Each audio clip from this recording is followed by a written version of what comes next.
মুর্শিদাবাদের সাগরপাড়ায় ভয়াবহ বিস্ফোরণ আর যার জন্য নিহত ৩। সাগরপাড়ায় বোমা বিস্ফোরণে ঘটনাস্থলে মৃত্যু ১ এবং হাসপাতালে মৃত্যু হয়েছে আরো ২ যুবকের।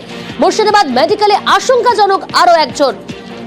রাকিবুল রয়েছে, প্রতিনিধি রাকিবুল, এখনো পর্যন্ত এই ঘটনায় কতজনের মৃত্যু হয়েছে, কি জানা যাচ্ছে পুলিশ সূত্রে, এবং যে অভিযোগ স্থানীয়দের বোমা বাঁধার কাজ চলতো এই বাড়িতে, সেই বাড়িতে ভয়াবহ বিস্ফোরণ, কি জানাচ্ছে পুলিশ? দেখো, এখন পর্যন্ত তিনজনের মৃত্যু হয়েছে বলে জানা যাচ্ছে পুলিশ সূত্রে, এবং আশঙ্কাজনক অবস্থায় আরো একজন চিকিৎসাধীন রয়েছে মুর্শিদাবাদ মেডিকেল কলেজ হাসপাতালে।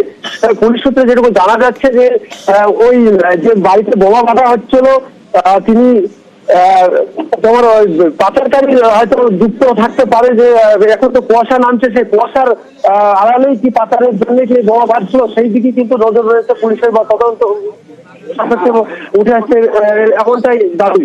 এবং যে এত পরিমাণে বোমা যে কোথা থেকে আসলো, এত পরিমাণে বারুদ এবং বোমা যে তৈরি যে পাকা বাড়ি আসতো হুড়মুড়ে ভেঙে পড়লো, আর এই ভেঙে পড়াতে কিন্তু গোটা এলাকা কেঁপে ওঠে।